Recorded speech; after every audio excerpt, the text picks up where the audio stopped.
Hello friends, welcome to Technical Academy Campus. This is the third lecture of our topic filters and its type. And in this lecture we will discuss about design analysis of prototype filter. तो इस lecture में हम लोग design analysis of prototype filter के बारे में discuss करने वाले हैं. तो जिन स्टूडेंट ने हमारे प्रीवियस वीडियोस को नहीं देखा तो इस वीडियो लेक्चर को समझने के लिए आप प्रीवियस वीडियोस को देख लें जो कि मैंने डिस्क्रिप्शन बॉक्स में प्रोवाइड जिनके लिंक्स मैंने डिस्क्रिप्शन बॉक्स में प्रोवाइड किए हैं. और जो स्टूडेंट्स कॉम्पिटिशन एग्जाम्स के लिए तैयारी कर रहे हैं या फिर सेमेस्टर एग्जाम्स के लिए तैयारी कर रहे हैं उन स्टूडेंट्स के लिए सारे के सारे वीडियोस लेक्चर्स बहुत ही इंपॉर्टेंट हैं. और प्लीज़ आप इन सभी वीडियोस को सीक्वेंस में देखें, किसी भी वीडियो को स्किप ना करें क्योंकि सभी के सभी कंसेप्ट एक दूसरे से लिंक्ड हैं. तो we are starting with the first topic that is analysis और design of low pass filter. तो इस वीडियो लेक्चर में हम लोग एनालिसिस और डिज़ाइन लो पास फिल्टर का एनालिसिस और डिज़ाइन देखेंगे. और इसके नेक्स्ट वीडियो में हम लोग फर्दर कंसिडर करेंगे. तो किसी फिल्टर को एनालिसिस करने के लिए हमारे पास दो मेथड्स होते हैं. The first method is the algebraic method and the second method is the graphical method. तो किसी भी अगर फिल्टर को हम लोग एनालिसिस करना है तो they are two methods. First one is the algebraic method and second one is the graphical method. तो यहाँ पर हम लोग एल्जेब्रिक मेथड के बारे में डिस्कस करने वाले हैं और नेक्स्ट लेक्चर में हम लोग ग्राफिकल मेथड के बारे में डिस्कस करेंगे. तो algebraic method the gain of filter depends on the characteristic impedance Z0. तो जो भी हमारे पास फिल्टर्स होता है उनका गेन हमारा कैरेक्टरिस्टिक इम्पीडेंस पर डिपेंड करता है. आप लोग जो हिंदी में लिखते हैं वो लोग हिंदी में जैसे मैं डिस्क्राइब कर रहा हूँ उस तरह से लिख लें, और जो लोग इंग्लिश में लिखते हैं वो लोग आप डायरेक्टली सामने से कॉपी कर सकते हैं स्क्रीन पर से. तो Z0 की वैल्यू यदि रियल होती है तो ये दो पॉइंट्स मोस्ट इंपॉर्टेंट है. मैंने बॉक्स में इसलिए लिखे हुए क्योंकि मोस्ट इंपॉर्टेंट पॉइंट्स हैं. यदि Z0 की वैल्यू रियल आती है, पर्टिकुलर फ्रीक्वेंसीज के लिए कैरेक्टरिस्टिक इंपीडेंस की वैल्यू रियल होती है, पर्टिकुलर फ्रीक्वेंसीज के लिए Z0 की वैल्यू यदि रियल होती है तो उन पर्टिकुलर फ्रीक्वेंसीज को ये फिल्टर पास करेगा, अलाउ करेगा to pass through it. And यानी कि Z0 की वैल्यू कुछ पर्टिकुलर फ्रीक्वेंसी बैंड के लिए यदि रियल होती है तो उन पर्टिकुलर फ्रीक्वेंसी बैंड को फिल्टर पास करेगा. तो उन पर्टिकुलर फ्रीक्वेंसी बैंड को पास बैंड के नाम से जाना जाएगा. इस तरह Z0 की वैल्यू यदि इमेजनरी होती है तो इस तरह से हमारे पास यदि Z0 की वैल्यू इमेजनरी होती है तो उन पर्टिकुलर फ्रीक्वेंसीज़ के लिए जिन पर्टिकुलर फ्रीक्वेंसीज़ के लिए Z0 की वैल्यू इमेजनरी होगी उन पर्टिकुलर फ्रीक्वेंसीज़ के लिए फिल्टर उन पर्टिकुलर फ्रीक्वेंसीज को एटेन्यूएट करेगा या फिर उन पर्टिकुलर फ्रीक्वेंसीज को स्टॉप करेगा, उन पर्टिकुलर फ्रीक्वेंसीज को अलाउ नहीं करेगा टू पास थ्रू इट. तो उन पर्टिकुलर फ्रीक्वेंसी बैंड जिन पर्टिकुलर फ्रीक्वेंसी बैंड्स के लिए Z0 की वैल्यू यानी कैरेक्टरिस्टिक इम्पीडेंस की वैल्यू इमेजिनरी आती है उन पर्टिकुलर फ्रीक्वेंसी बैंड के लिए फिल्टर एटेन्यूएशन प्रोवाइड करता है. उन पर्टिकुलर फ्रीक्वेंसी बैंड को एटेन्यूएशन बैंड के नाम से जाना जाता है. तो here we are considering characteristic impedance of T section, क्योंकि फिल्टर जो है या तो वो टी सेशन की फॉर्म में हम लोग यूज़ करते हैं या फिर पाई सेशन की फॉर्म में हम लोग यूज़ करते हैं. तो टी सेशन को हम लोग यहाँ पे कंसिडर कर रहे हैं. तो characteristic impedance of T section जैसे कि हम लोग जानते हैं characteristic impedance of T section is equals to formula हमारे पास कैरेक्टरिस्टिक इम्पीडेंस का है जो टी सेशन का है, जो कि हम लोगों ने प्रीवियस वीडियो में फाइंड किया था. अगर आप लोगों ने उन वीडियोज़ को देखा है तो आपको पता होगा कि Z0T यानी characteristic impedance of T section is equals to root Z1 का whole square upon 4 plus Z1 Z2. और अगर आपने वो वीडियोस नहीं देखी तो आप उन प्रीवियस वीडियोस को भी देख लें. तो Z1 is the total series arm impedance. और क्योंकि हम लोग ये पता है लो पास फिल्टर्स में हम लोग सीरीज में इंडक्टर्स लगाते हैं इसलिए total series arm impedance equals to ZL. और ZL की वैल्यू जो होती है ZL is the impedance of inductor और impedance of inductor total impedance of inductor is equals to J omega L. तो इस तरह से total shunt arm impedance Z2 is equals to total shunt arm impedance. और shunt में हम लोगों ने कैपेसिटर लगाया था तो जो हमारे पास कैपेसिटर है उसका इम्पीडेंस ZC से रिप्रेजेंट करेंगे और हमारा total capacitive impedance is equals to 1/J omega C. तो Z1 और Z2 की वैल्यू जो हम यहाँ पर पुट करते हैं इस इक्वेशन में कैरेक्टरिस्टिक इक्वेशन में पुट करते हैं Z1 और Z2 i.e. ZL और ZC की वैल्यू हम लोग यहाँ पर पुट करते हैं. तो we get Z0T is equals to root J omega L का square upon 4 plus J omega L into 1 upon J omega C. तो यहाँ पर हम लोग J ओमेगा को J ओमेगा से कैंसिल कर सकते हैं. तो हमें जो रिजल्टेंट इक्वेशन मिलेगा वो होगा root over J square omega square L square upon 4 plus L upon C. तो यहाँ पर हम लोग J स्क्वायर जो है यहाँ पर ये इमेजनरी टर्म ये जो J हमारे जिस टर्म के साथ ये J हमारे पास रहता है वो इमेजनरी टर्म होती है और जिस टर्म के साथ ये हमारा J नहीं होता वो रियल टर्म रहता है. Now we are considering here J square is equals to -1, क्योंकि जे स्क्वायर की वैल्यू -1 होता है। तो जैसे कि हम लोग लास्ट इक्वेशन में देखा था कि हमारे पास जो इक्वेशन आया था resultant root J square omega square root over J square omega square L square upon 4 plus L upon C. तो इस इक्वेशन से यदि हम लोग रूट एल अपॉन सी को कॉमन लेते हैं, इस इक्वेशन से यदि रूट एल अपॉन सी को हम लोग कॉमन लेते हैं, तो रूट एल अपॉन सी को हम लोग कॉमन, यहाँ पर हम लोग Z O T is equal to root L upon C को कॉमन लिया है, और यहाँ पर जे स्क्वायर की जगह हम लोगों ने -1 रिप्लेस किया है। तो Z O T is equal to root L upon C is into root L root over minus K omega square L into C upon 4 plus 1। Here most important part here is that यहाँ पर हमारे पास कोई भी सी का component capacitor का component नहीं है। इस इक्वेशन में कैपेसिटर का कंपोनेंट ना होने के कारण हमें सिमेट्री के लिए, इक्वेशन की सिमेट्री बनी रहे, इसके लिए हमें न्यूमरेटर में सी को मल्टीप्लाई करना पड़ेगा। तो यहाँ पर हम लोगों ने इस इक्वेशन में हम लोगों ने यहाँ पे सी को मल्टीप्लाई किया है। तो हमारे पास इक्वेशन जेड ओ टी की root L upon C into root L upon root over minus K omega square L C upon 4 plus 1, ये हमारे पास इक्वेशन आती है। तो इस इक्वेशन को यदि हम लोग प्रॉपर वे में अरेंज करें, पॉजिटिव पार्ट पहले और नेगेटिव पार्ट बाद में ले, तो हमारे पास जो इक्वेशन आती है root L upon C is equal to 1 minus omega square L upon C upon 4। So यहाँ पर हम लोग एक चीज़ को कंसिडर कर लेंगे प्रोटोटाइप फिल्टर्स के लिए। प्रोटोटाइप फिल्टर्स वो फिल्टर्स होते हैं जिनके लिए जो हमारे पास डिज़ाइन इम्पीडेंस का स्क्वायर होता है वो शंट आर्म इम्पीडेंस तथा सीरीज आर्म इम्पीडेंस के प्रोडक्ट के इक्वल होता है। तो Z1 की वैल्यू हम लोग को पता है जे ओमेगा एल होता है, Z2 की वैल्यू 1/j ओमेगा सी होता है। तो यहाँ पर हम लोगों के पास जो आर नॉट स्क्वायर की वैल्यू एल अपॉन सी आ जाता है, तो आर नॉट की वैल्यू रूट एल अपॉन सी आता है। तो इस आर नॉट को हम लोग रूट एल अपॉन सी को आर नॉट से रिप्लेस कर सकते हैं, यानी डिज़ाइन इम्पीडेंस से रिप्लेस कर सकते हैं।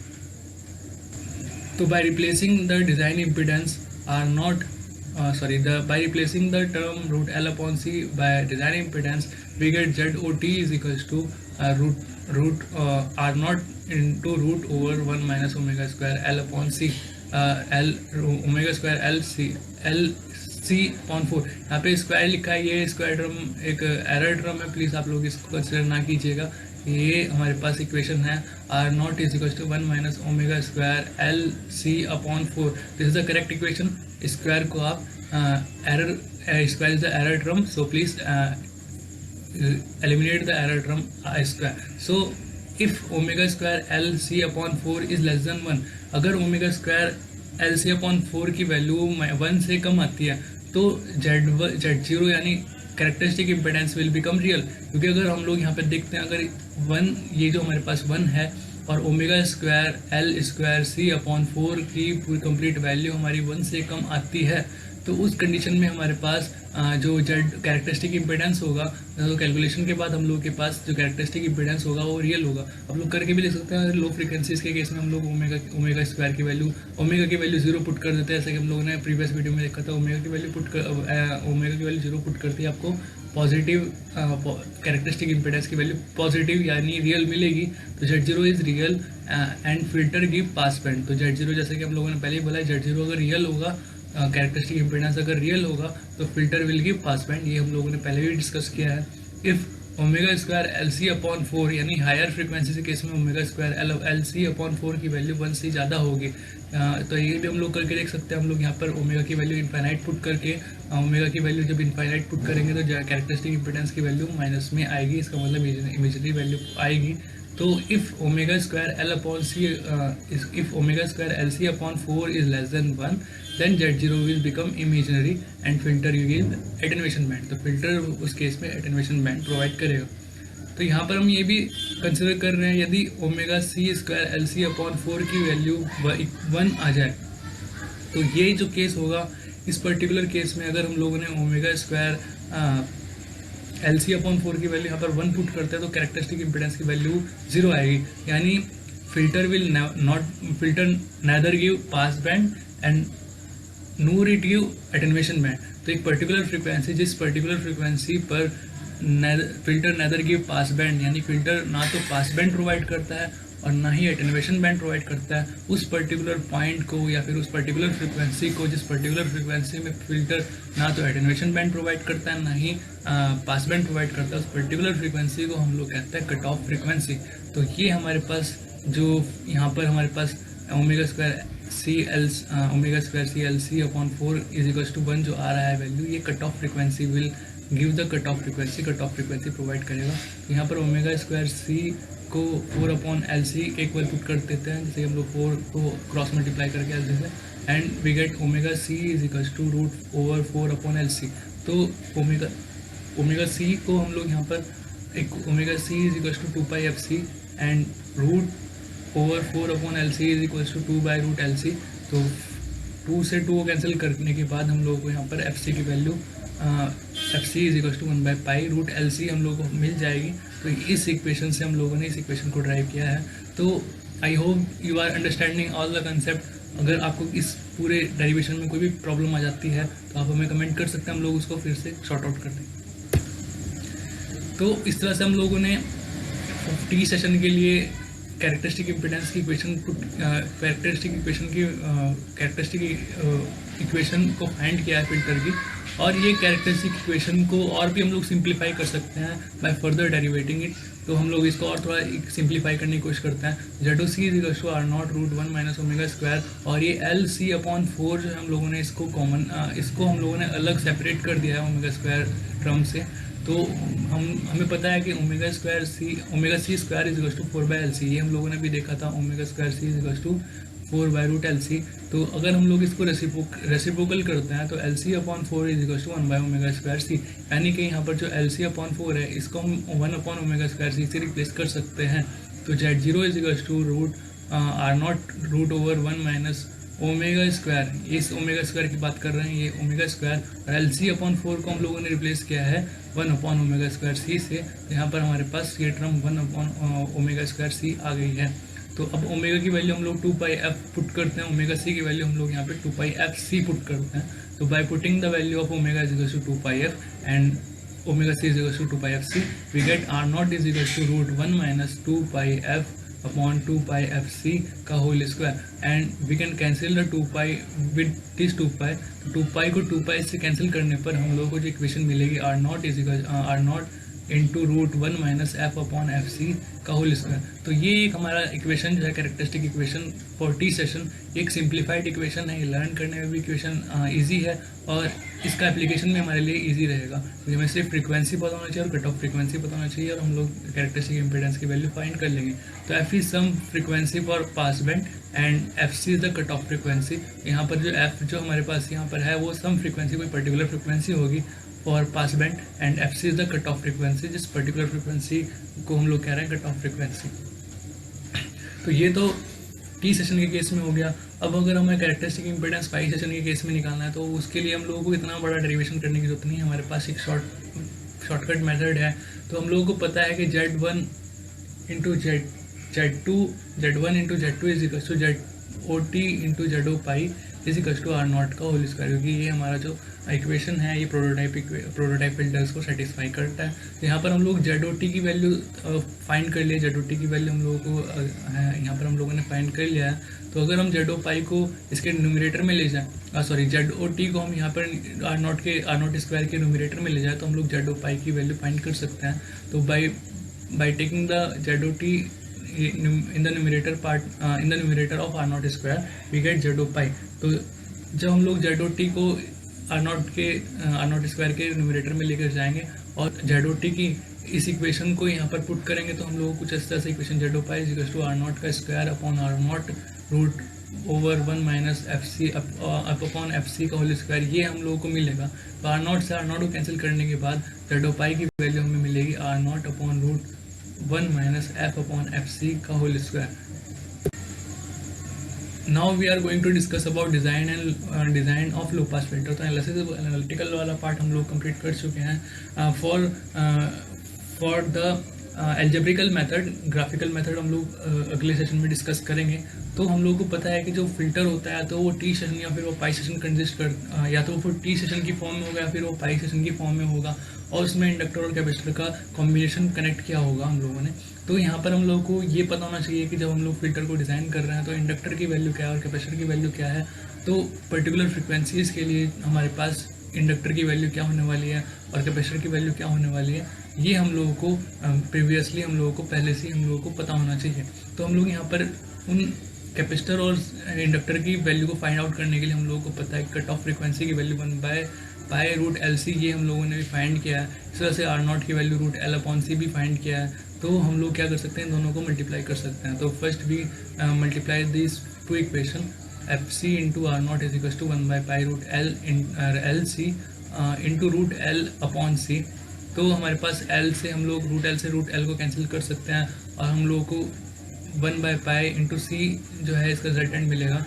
और यहाँ पर हम लोग C की वैल्यू को निकालने के लिए C की वैल्यू को यहाँ पर इधर हम लोग C की वैल्यू को इधर से इस इक्वल्स टू के इधर रिप्लेस करके और FC की वैल्यू को इसके डिनोमिनेटर पार्ट में पुट करके C की value C is equal to 1/FC into R0 into pi find कर सकते हैं।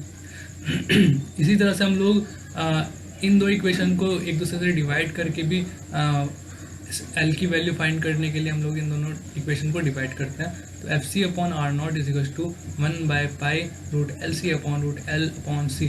तो यहाँ पर हम लोग मल्टीप्लिकेशन करते हैं √L का इस इक्वेशन से और √C का 1 से।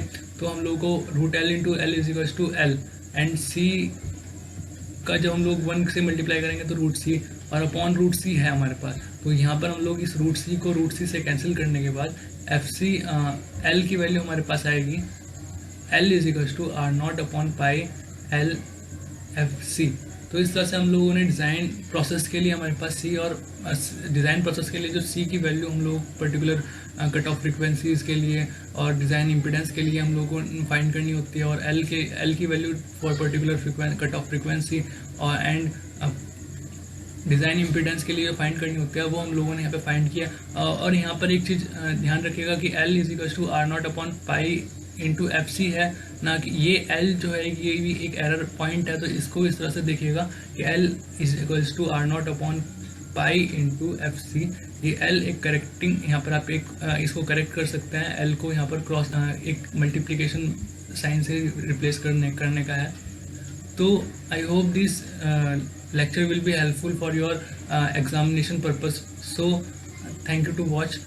इस वीडियो को आप सब्सक्राइब करना ना भूलिएगा और लाइक करना ना भूलिएगा। अगर कोई भी प्रॉब्लम आती है इस कंसेप्ट से रिलेटेड या फिर इस पूरे फिल्टर के पूरा जो हम लोग एनालिसिस कर रहे हैं इस एनालिसिस से रिलेटेड, तो आप हमें कमेंट कर सकते हैं। हम उसकी आपकी प्रॉब्लम को फाइंड सॉल्व जरूर करें। Thank you very much.